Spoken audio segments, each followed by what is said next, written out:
Good morning. We'll wait just a few minutes and give people the opportunity to join us before we begin.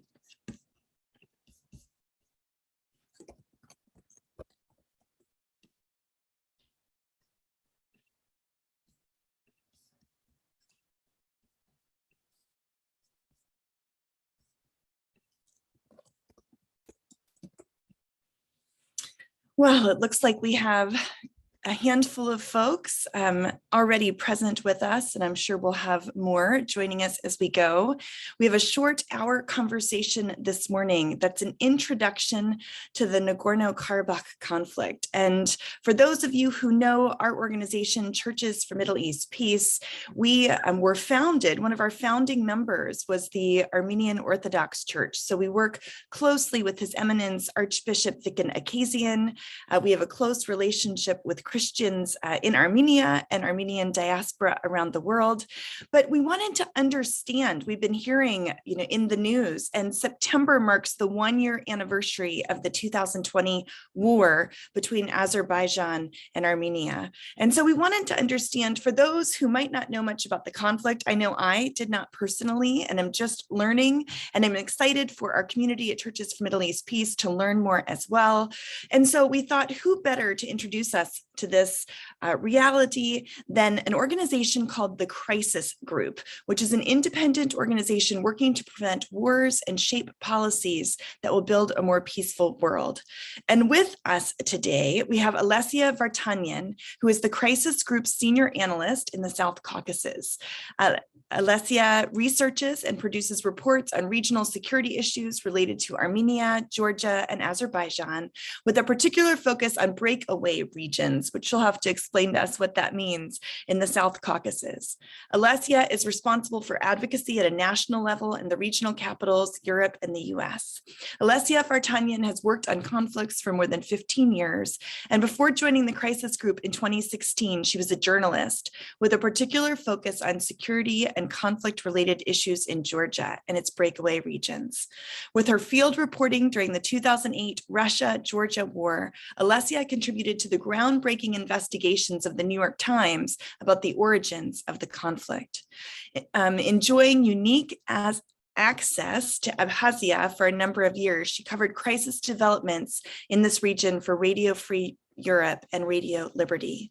In 2013, Olesya received the first EU Monitoring Missions Special Prize in Peace Journalism for reporting on missing people in Georgia and Abkhazia War in 1990. She holds a master's degree from the King's College London's War Department and from the Georgian Institute of Public Affairs Media School. So Olesya, thank you so much for joining us. We're very grateful to have you with us. Thanks a lot for this opportunity to have this conversation. Indeed, Crisis Group does work here in the South Caucasus. We have our presence in a number of countries that have conflicts. And here in the South Caucasus, I'm not alone. I have my colleagues who are based in Baku and also in Istanbul and in Moscow. And in addition to that, of course, I have my colleagues who are in Brussels, New York, and some other places. We have been working, the organization has been working on Nagorno-Karabakh for many years, in fact. I joined the organization about 5 years ago. It was almost right after the 2016 escalation that basically, I would say, was a very clear signal to everyone that there could be a potential for a large-scale war, just because, the negotiations, unfortunately, they were bringing no results, and radicalization has been taking place on different sides. And well, we have been following very closely the war that took place a year ago. Yesterday, both for Baku and Yerevan and also people in Stepanakert, they were commemorating casualties that took place during the first day. And of course, I guess these events are going to take place for the upcoming 6 weeks. The war finished with a ceasefire, and since then we are having a completely new reality in the region. If you allow me, I would probably share a screen, with a couple of maps that we at Crisis Group developed after the recent war. so that probably those of us who do not have a detailed knowledge of the region, they could probably understand what we are talking about, right? So Nagorno-Karabakh is a breakaway region inside Azerbaijan. It's located, as you can see, between three major regional powers, which is Russian Federation, Iran, and here is Turkey. The breakaway region of Nagorno-Karabakh, it has been in kind of open conflict, I would say, you know, since the very last kind of, you know, during the last months or kind of with last years, you know, when basically we started seeing the problems with the Soviet Union, and that, of course, I mean, finished the collapse of the country. And during that time, there were already the tensions. It was the very end of the life of the Soviet Union. But the first major war took place. It started in 1992 and finished in 1994. It was a very bloody war. I mean, it was kind of probably one of the worst wars that the South Caucasus saw altogether.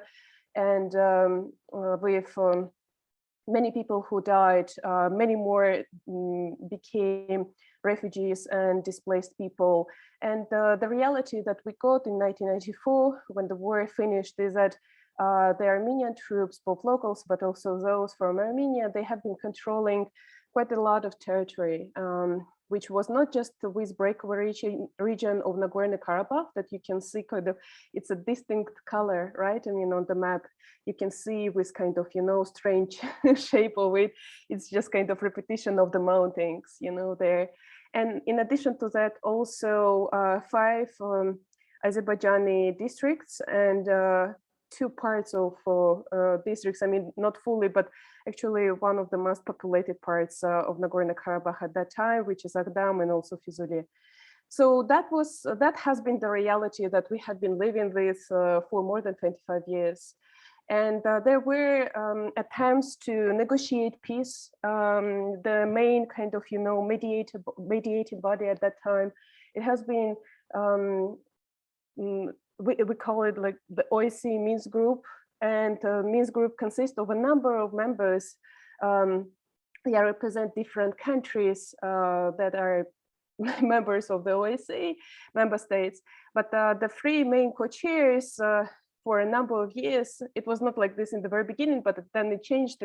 With were France, US, and Russia. And with all 3 of them, in with more than 25 years, they have made an attempt to negotiate peace.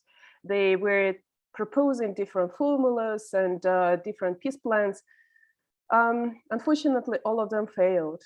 And I think all these years, when basically we were not seeing a proper negotiation process on the one hand, you know, we have been seeing some realities changing around. Also, Armenia and Azerbaijan, they were both becoming kind of proper states, but they both emerged around the Nagorno-Karabakh itself, you know.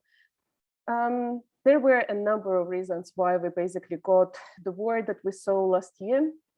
And I can discuss it in more detail if you are interested, but basically what happened last year is that we had 6 weeks of fighting that finished with a ceasefire agreement. And according to this agreement, not only with 7 districts, I mean 5 plus 2 districts went back to Azerbaijan's direct control, but also parts of former Nagorno-Karabakh Oblast, or Nagorno-Karabakh itself, what people call, including the town called Shushi. Armenians call it Shushi, and Azerbaijanis call it Shusha, just one letter, but makes a difference. And of course, I mean, the deal also prescribed the deployment of the Russian peacekeepers to this territory that is yellow here. I have another map which is more detailed, and you can probably see it in more detail here. That so basically, with yellow part is where the Armenians continue to live, and with parts with light blue is the territories of Nagorno-Karabakh that are now under control of the Azerbaijani side. And the territories that you can hear, you can see, I mean, they are distinct, but they are not really distinct with the district, these are the part that the Azerbaijani troops or Armenian troops have been controlling since the first war, and that went back to Azerbaijan's direct control. And with red line is what we used to have as a line of contact. It's more than 260 kilometers of very militarized and fortified trenches with lots of mines that are now kind of so difficult to clean. So this is the situation that we are currently having, and prospects for peace. You know, it's kind of, you know, you can have hours-long discussions about what is coming next, but the fact is that we still don't have the clarity over the fate of Nagorno-Karabakh itself. Basically, you know, what will the current Azerbaijani leadership says that they don't see prospect for Nagorno-Karabakh to have any kind of status, you know, either within Azerbaijan, like for example, autonomous republic or autonomous oblast, the way it was during the Soviet times. And but I should say that the proper negotiation process hasn't started yet, and it's too early really to say that this is kind of the this is the end. And there are lots of questions that the recent war left for all of us here in the region. And I think the most important one is, of course, the stabilization of the situation on the ground. You know, usually when the wars take place, it's not just like you deploy peacekeepers or peace monitors and that's it, you know, you kind of devote everything to them. There are lots of things, like, you know, for example, right now, there is this kind of new line of separation, and that line lies very close to the Armenian settlements, Armenian towns. And of course, you know, there are many things that one has to consider and to decide around that. Like, for example, water supply, electricity, what to do with cows that walk back and forth, how to deal with some of the people who may get detained. I mean, these are very basic things, not to mention that we are still having a situation when we almost daily having you know, people who go to this kind of to the places where the war took place to see if they can find remains of the soldiers. So it's there are lots of things that are left, and for the discussion, I would say that there is a normal dialogue, and unfortunately, 1 year. Just kind of 1 year have passed since the beginning of the last year's war, and we still haven't seen kind of a proper process, proper conversation taking place. And I think it's really very much needed to, first of all, to find ways to stabilize the situation on the ground, potentially normalize also the life, and to start considering, you know, how to continue living either together or separate. You know, it's yeah, I mean, it's just kind of difficult to imagine that another war is to take place, you know, anytime soon. So I will probably stop here. It's kind of a very general introduction from my side. I realize that, and I'm happy to have a more detailed discussion on the topics that you are mainly interested in. This is so incredibly helpful. I would encourage those who are watching, introduce yourselves in the chat. Let us know you're here. My name is Reverend Dr. Mae Elise Cannon. I'm the Executive Director of Churches for Middle East Peace with Olesya Vartanyan from the Crisis Group, having a conversation specifically around the 1-year anniversary to the 2020 war between Azerbaijan and Armenia in this region that we've come to know as Nagorno-Karabakh. And, you know, I just recently learned, because I was having a conversation with some of our colleagues and friends and community that are a part of the Armenian Orthodox Church, that the Armenian community calls this region Artsakh. And so I didn't realize Artsakh and Nagorno-Karabakh were the same place. And so we kept having this conversation, and I kept saying, yes, but what about Nagorno-Karabakh? And they kept saying Artsakh. And I came to find out that it is one and the same. And so my question for you you, which I didn't send you ahead of time, Olesya, I'm sorry, but do you have any understanding? One of the things we talk about a lot in the Middle East are the power of naming. And so, when did the territory become known as Nagorno-Karabakh as kind of the general geopolitical identification of the region versus Artsakh? Do you know anything about that part of the story? Look, I will be very superficial in that, but I will try to kind of, bring in some more modern narratives related to that. Nagorno-Karabakh, it's Nagorno, the first part, it's in Russian, it means mountainous.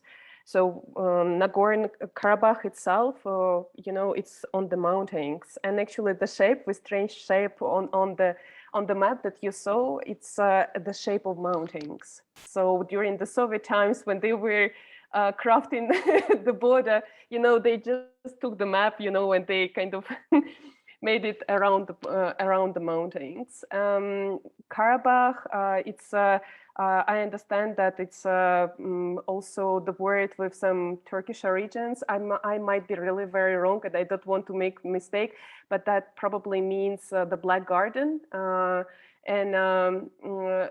That's the word Nagorno-Karabakh that we got during the Soviet times. And I think it kind of has sticked with the region just because since the collapse of the Soviet Union, basically, we have never had any kind of normal conversation what to call the region, right? Yes. And Artsakh, it's Nagorno-Karabakh, it's with mountainous parts, but also some people call lower part kind of plain Karabakh, and all this territory, and not just territory, but also some additional territories deeper inside today's Azerbaijan. It used to be Artsakh, a province which is kind of centuries ago. And I don't want to make mistake, because there will be people who will be definitely arguing. But I understand from the 6th century. So that was a time when predecessors of their current Armenian population, they had the control of kind of bigger territories. But I understand that all this kind of naming that came a bit later.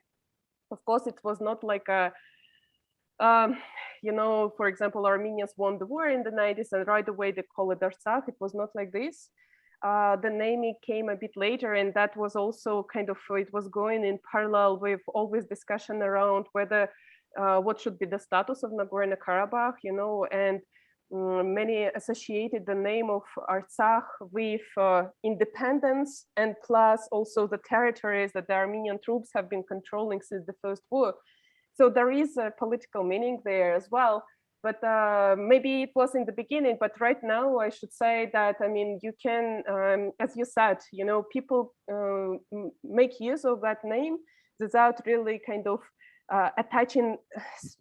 intentionally attaching a political meaning to that.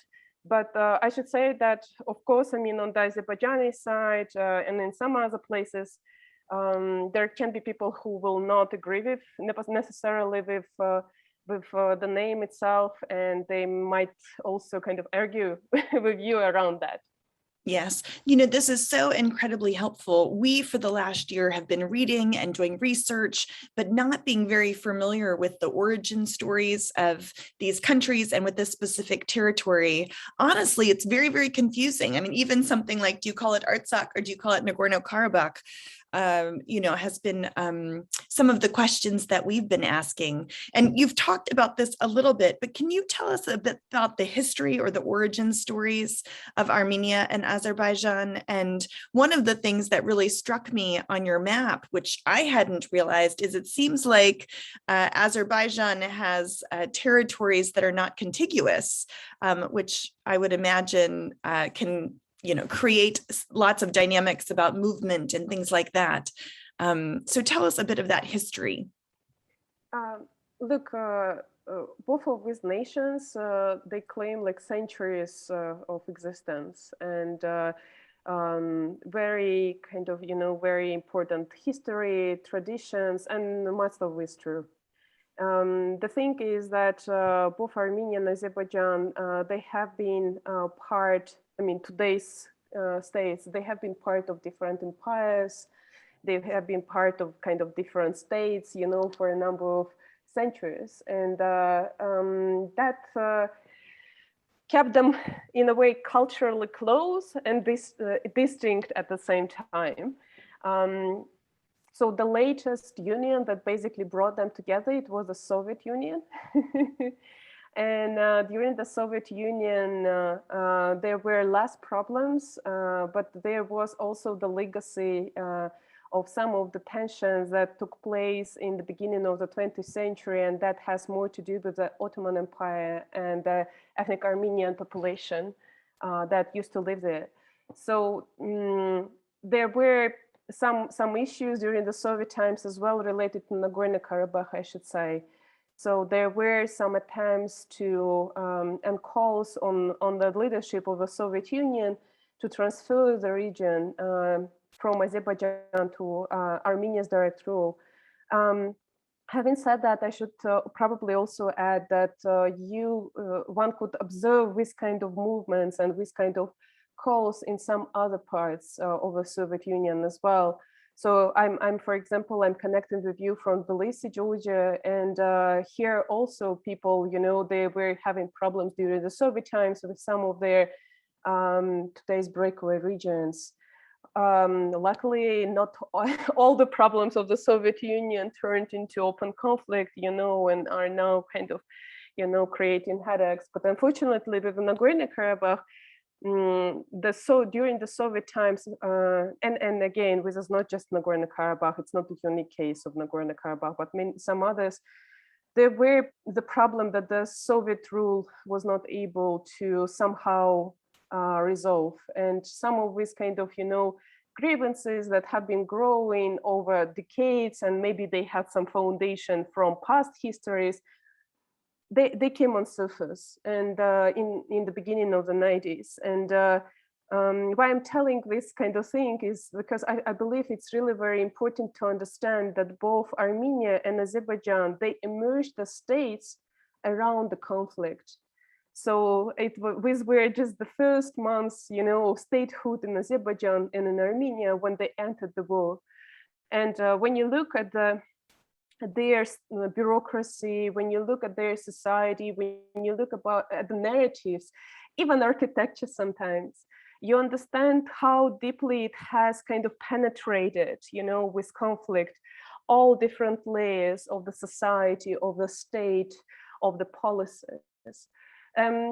For me, of course, I'm a person who is kind of looking at it from mainly kind of research point of view, and also from the just to understand, you know, what politically can be done. And I can tell you that with kind of again, penetration of the conflict narrative and enemy narrative in the societies, it gives little hope for those who are trying to think about some alternative policies, alternative things. But I'm still kind of, you know, optimist, and I think that there can be some possibilities to do things even around with kind of deep grievances and continuous conflict. That's so helpful. I'll continue to ask questions for another 5 or 10 minutes or so, but I would encourage those watching, if you have questions, feel free to type them in the chat. So we'll spend the last 20 minutes or so of our time together in discussion with what those watching most want to hear. Let's continue. You were talking about the significance of the Russian era and the significance of the Soviet Union. Our understanding is that Russia was responsible for the ceasefire. And so what was their engagement in this particular conflict, and what role do they play today? So Russia is a very important player, and it has been the case not only with the deployment of the Russian peacekeepers, it was even before that. Russia is a regional power that has been kind of, you know, very well present in the South Caucasus altogether. And Russia has been, I would say, the main mediator, foreign mediator, proposing things, pushing Armenia and Azerbaijan towards peace deal in the last more than 10 years, I would say. So the fact that this was Russia that brokered the ceasefire, and that this was actually exclusively just Russian peacekeeping, it was not surprising to those who have been watching, really. I mean, developments around the Nagorno-Karabakh conflict negotiations and things like that. I remember talking to some foreign diplomats, Western diplomats, and they were telling me that, okay, I mean, we, even if tomorrow there is a peace deal, we don't think that we are sending our troops on the ground. So in the end, I mean, of course, we kind of think, what we got today, the arrangement today, it might not be kind of, the best one, but this is what we got through the war, and also probably the best that was possible in that very moment.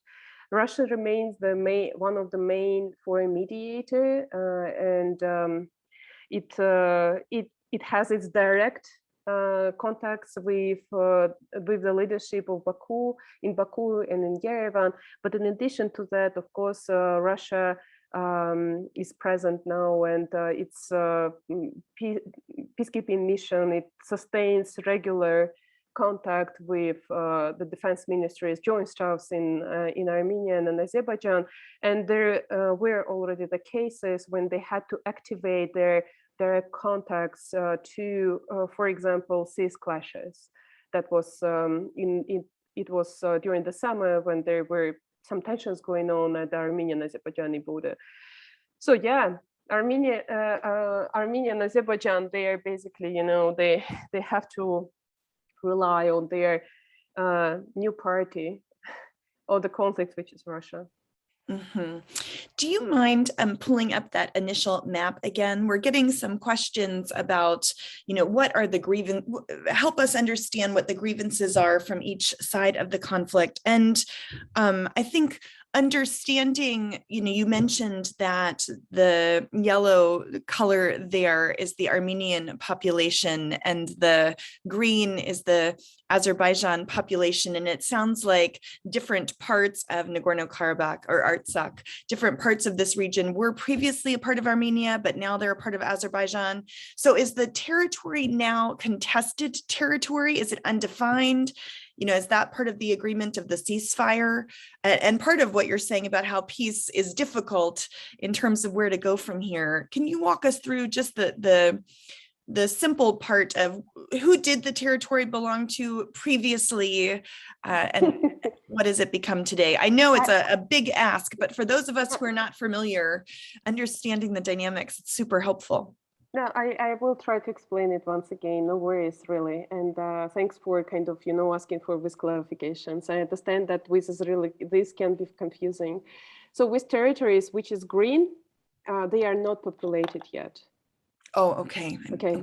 So I just want to make it sure that you guys understand that with territories, I mean, that are behind with red line, they are now under Azerbaijani direct control. But most of the areas they are completely ruined, and they were abandoned, and in some places there were settlements, but you did not really see much of the population. All the locals, which were ethnic Azerbaijanis, the majority of them, they left Nagorno-Karabakh, and with territories, they left during the first war in the 90s. And Azerbaijan is now preparing plans how to settle the areas, and they faced lots of problems because it's, I mean, it's a war zone, so there are kind of remains for many mines. One has to think about kind of transportation roads, also security, because I mean, again, the conflict is not over, and who knows what will happen next day.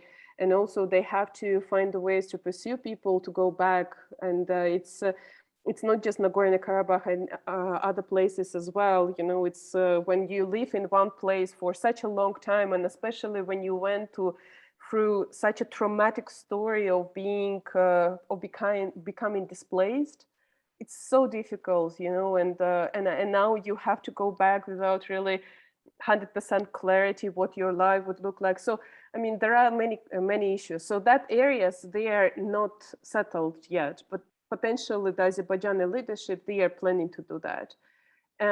With areas here, especially with Hadrut, you can see Hadrut, that areas before the last year's war, they were populated by ethnic Armenians. But they became displaced, and the majority of them are now here, and some of them also live in Armenia. Mm-hmm. So with this with part, the second question that you had about like who the territory belonged to. So during the Soviet times, Nagorno-Karabakh was autonomous oblast. You know, that was kind of, they had some self-governance, you know, they had some self-rule, the way it was during the Soviet times, but they territorially, they were part of Nagorno-Karabakh. Their main officials, I don't know, people in the leadership, today's president, prime minister, they were in Baku. And most of the links, you can actually, many people who used to live in Baku before the First War, when you speak to them, all of them became refugees during the First War. But when you speak to them, you understand that almost every single of them has some certain kind of, you know, connection to Karabakh, just because people were moving from Karabakh and they were settling in Baku, Sumgait, or today's Ganja and some other places.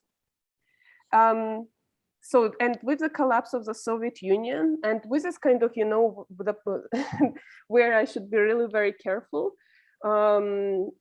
just days before Azerbaijan declared its independence, Armenians in Nagorno-Karabakh, they declared independent themselves as well.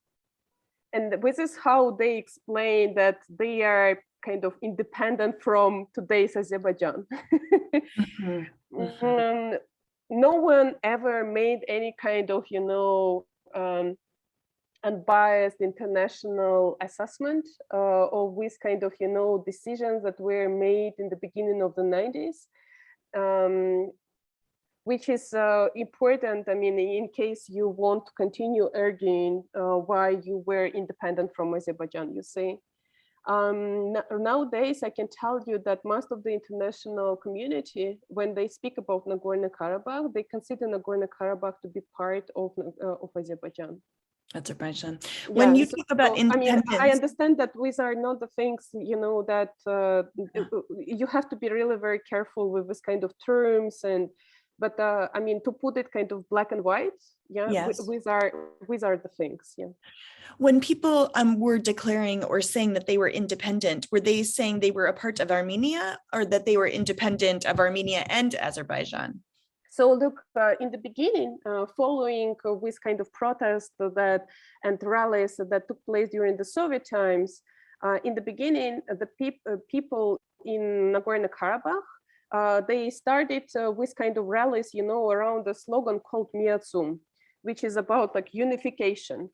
And so the slogan at that time, transfer our Nagorno-Karabakh Soviet Oblast to the control of the Soviet Republic of Armenia. But when kind of, you know, it has started kind of becoming obvious that, look, guys, we are not going to have Soviet Union anymore, you know. Nagorno-Karabakhis, they declared independence. And the way it happened, I should say, is also contested because there were people in Nagorno-Karabakh Oblast Council, you know, every kind of entity like this during the Soviet times, they had like a council and sub-council and things like that. The ethnic Azerbaijanis, they did not take part in that announcement of the independence. So there are the things, you know, that took place, and if you want to approach it only from legal point of view, you will face a lot of confusion and lots of contested things, you know, and you probably will never ever be able to come up with a unbiased kind of, you know, something that everyone accepts. But for people like me, what is important is that there was some movement going on during the Soviet times. When it became possible, the local population, ethnic Armenian, they continued rallying, and the main thing for them, it was still to find a way to be closer to Armenia.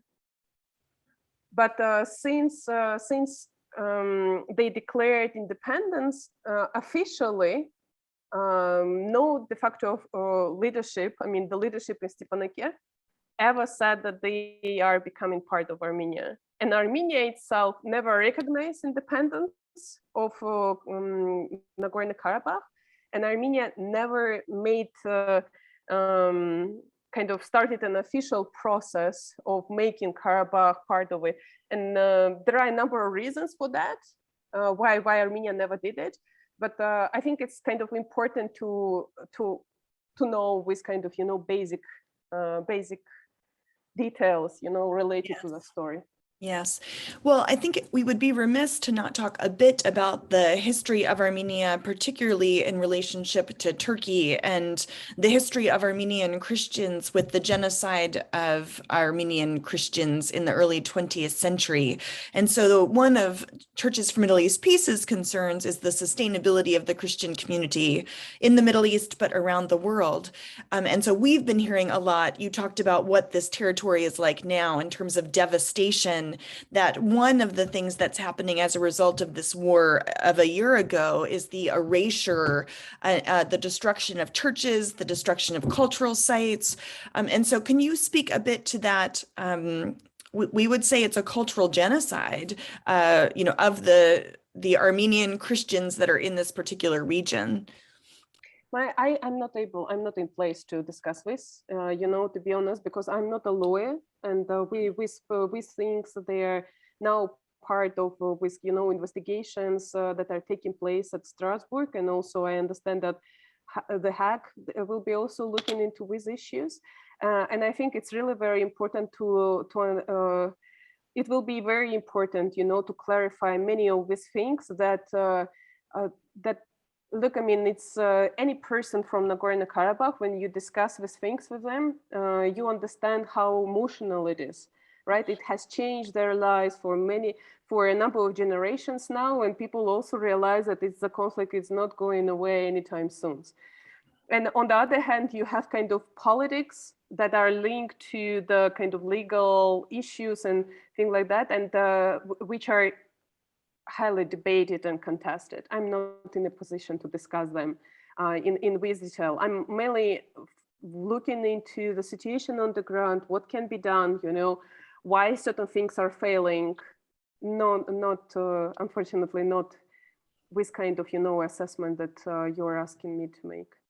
Yes, no, yesterday I was a part of a webinar conversation specifically with the Armenian Assembly in the United States, talking about some of those realities. So we knew that this conversation would focus much more on what's actually happening on the ground, on the very issues that you do study. In that regard, what role has the United States played in response to this conflict? So United States, they had it got the co-chair. And one of three of them, the OSCE Minsk group. And I would say that there were the periods in the history when the United States made very robust attempts to find solutions. The latest one, it was almost 21 years ago. And after that, the United States, as we all know, got very busy with many things in Afghanistan, Iraq, Middle East, and some other places. I would say that the decline, kind of a visible decline in the U.S., kind of disengagement from the conflict, it was particularly obvious, during the last 4 years during the Trump's administration, just because, there were so many other priorities in DC at that time, unfortunately. At some point, we even heard some discussion going on about even withdrawing, representative from the Minsk group altogether.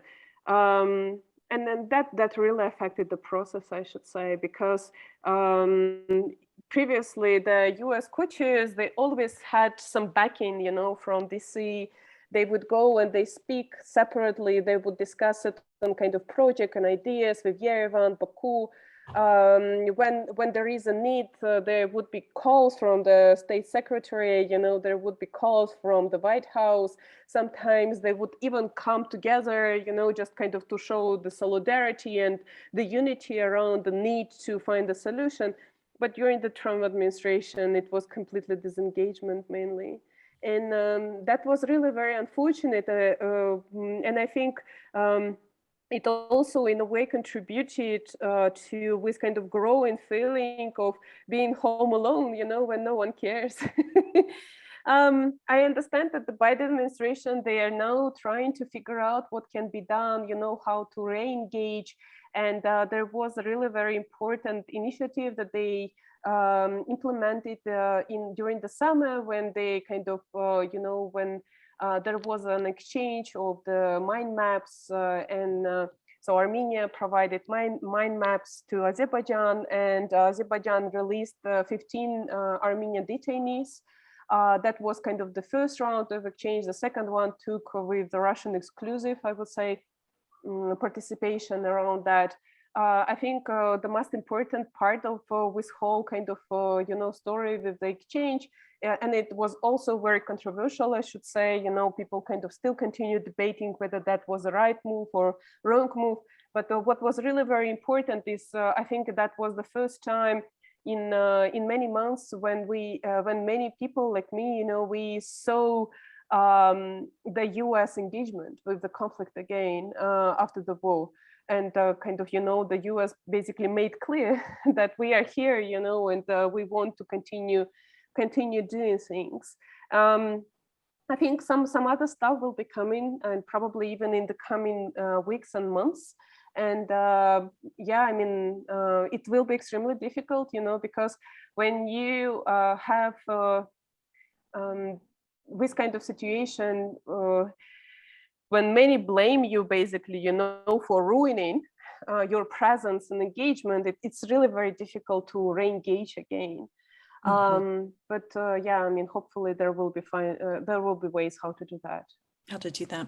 I'm so grateful. We're getting great questions and some comments. And so I'll start to work through those. If you'd like to write your question in the chat or using the Q&A feature, I'll pay attention to those. I've been pulling from them some, but I'll pull from them now more directly. So someone asked, is Russia or other countries more sympathetic to one side over the other? There are many discussions around that, you know, and but what the recent war demonstrated, I think, is that Russia equally, I mean, engages and finds it really very important not just to sustain good contacts with its strategic partner in the South Caucasus, but also to sustain contacts and relations with Azerbaijan, which is the richest country in the South Caucasus, the biggest one with the biggest population. And yeah, I think it struggles to do that just because, you know, the conflict is again very kind of has infiltrated many aspects and many issues.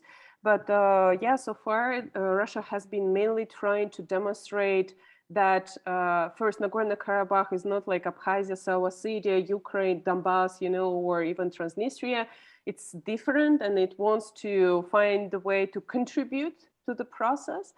And the second, Russia still wants to sustain its relations with both Armenia and Azerbaijan. Here in the South caucasus, they are equally important to it, and despite all the difficulties, it at least kind of for the moment, it does not want to give up on that. Thank you. This is a comment, and I'll read the comment and then ask you to respond. This is from Diane, who's speaking of the history.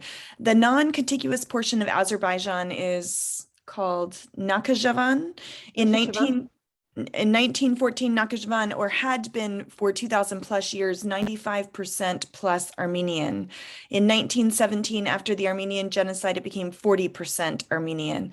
In the early 1920s, Stalin gave 3 portions of historic Armenian land to the neighboring countries. Nakhchivan and Nagorno-Karabakh were 2 of them.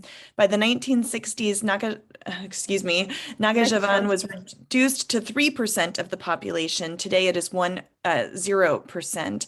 In the 1600s, a British diplomat found an ancient burial ground with 20,000 intricately carved stone crosses as headstones. This area has been declared a UNESCO World Heritage Site. One of the beautiful stone crosses, the Kakars, is in the Metropolitan Museum of Art. All of these carved stone crosses have been demolished, a project which the Azeri government finished in recent years, about 5 years. And I know that you said that some of the cultural destruction, is currently being addressed in The Hague and in other international forums, but can you speak specifically to the population being primarily Armenian prior, historically? Well, Nakhchivan, it was an autonomous oblast, inside the Soviet Union. I mean, a rather autonomous region there. And unfortunately, there were some clashes that took place in the beginning of the 20th century that first kind of contributed to the first outflow of the ethnic Armenians who lived there.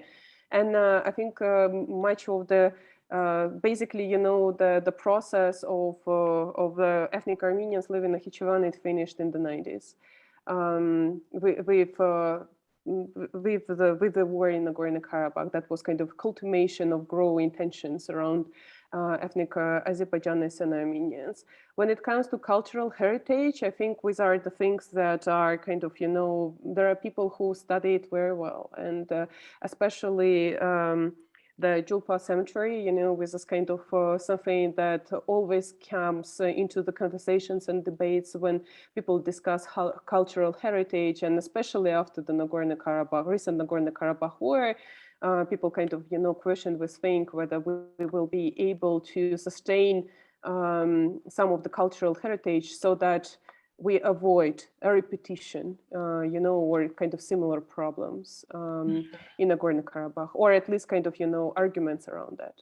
Mm-hmm. And but I should say, Hague and Strasbourg, they are not addressing the issue of cultural heritage specifically.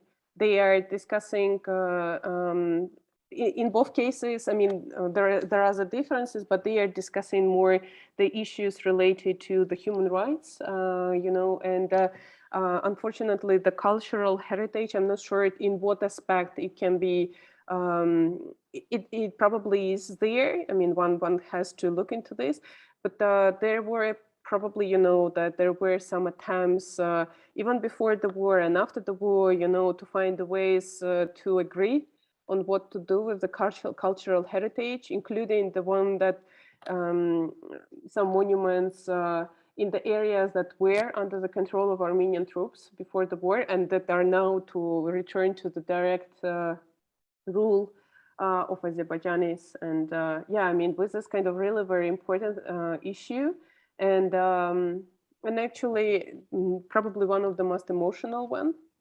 After the war as well, because you can see people kind of, making statements, they are writing petitions, they're writing letters to the leaders of different countries, asking them to find a way to protect some of the very unique and ancient cultural heritage in Nagorno-Karabakh. Mm-hmm.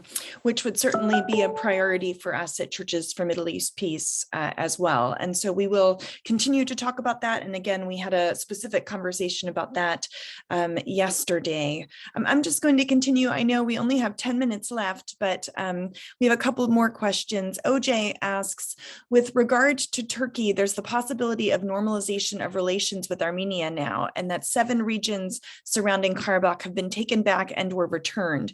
However, should this be seen as a parallel process alongside Armenian Azerbaijan normalization, given that the ceasefire agreement mentions the unblocking of economic and transport routes?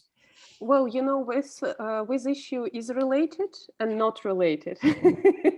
So we saw some positive statements made in the recent weeks. President Erdogan, he said that in general, Turkey could be interested, and Yerevan responded positively, but then they started kind of, you know, exchanging statements here and there, and one could understand that there is some difference in understanding, you know, how it should be happening, what preconditions are there, and how to overcome them. I personally a bit pessimistic. I mean, I would definitely want some process to take place and some steps to be undertaken in that sense, because I believe that kind of, you know, for stability of the region and for its continuous development, it's very important. For many Armenians, and look, my family is also from, I mean, we had just one person who survived in our family during the genocide in the beginning of the 20th century. But I understand that we need to find the ways, you know, to discuss things and to see how to, you know, how to live together. I travel to Turkey from time to time. I did my pilgrimage trip as well.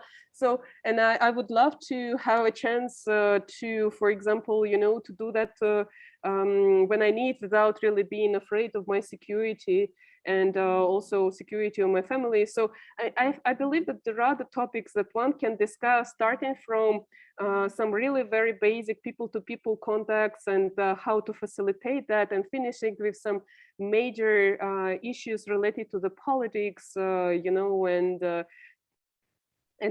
what has to be settled. I'm afraid that it's too early to really say that we are in the wake of the normalization process. And I think one of the main things that will continue blocking even kind of proper detailed discussion of what and how should be done, it's a lack of negotiations on Nagorno-Karabakh between Armenia and Azerbaijan. Before we have that thing, you know, I mean, working, many of the other issues that are related, but not directly, you know, they will be set on pause. And I would definitely want with negotiation of Nagorno-Karabakh to resume properly as soon as possible, and not just for the issues that I mentioned before, for stabilization and normalization, but also to give a chance to start some of the other processes, you know, like, for example, Armenia-Turkey discussions around different topics, not necessarily related to the politics. I think that this is the perfect question for us to end on. And you've started to speak about what types of steps could be taken to work toward peace. You talked about people-to-people efforts. You talked about really a negotiated settlement where all of the issues are addressed. So talk to us about what peace might look like. How is peace possible? What are the next steps from here? We are so far from that, unfortunately. You know, to be honest, I mean, a year ago when the war started, if we had this conversation a year ago on 26th of September, I would probably be much more optimistic. But right now, I understand that I mean, the war, it took not just lives but also hopes of those people who kept the hope that we can somehow overcome, you know, the tragedy of the beginning of the 90s and to start kind of paving the way for peace together.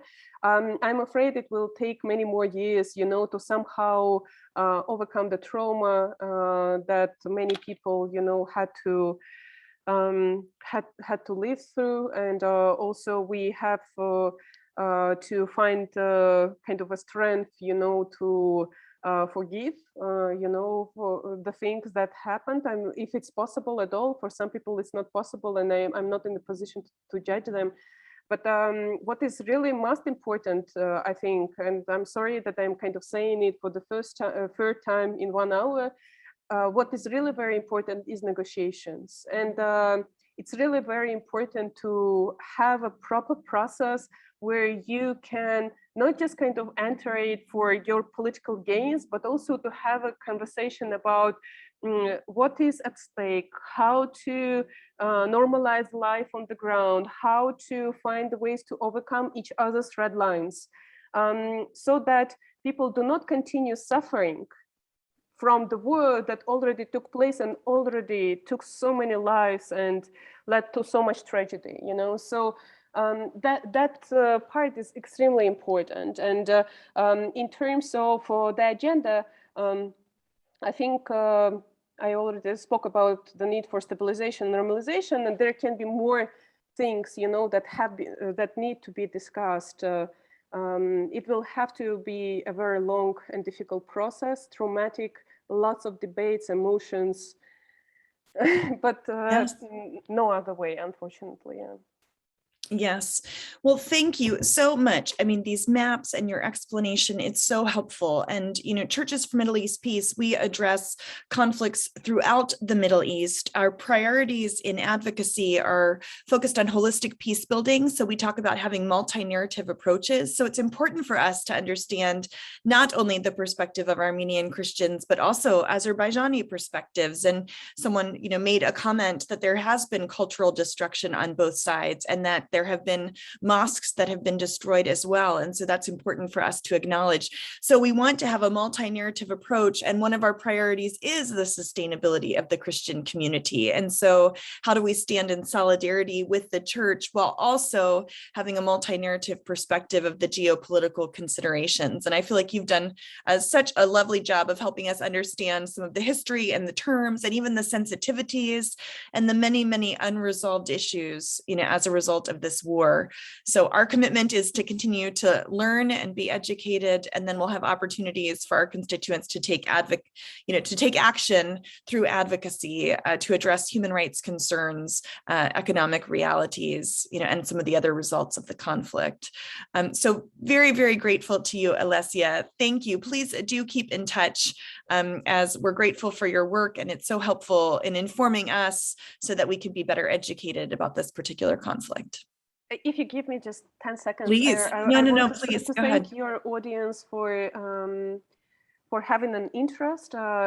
Also, those who will be watching that video.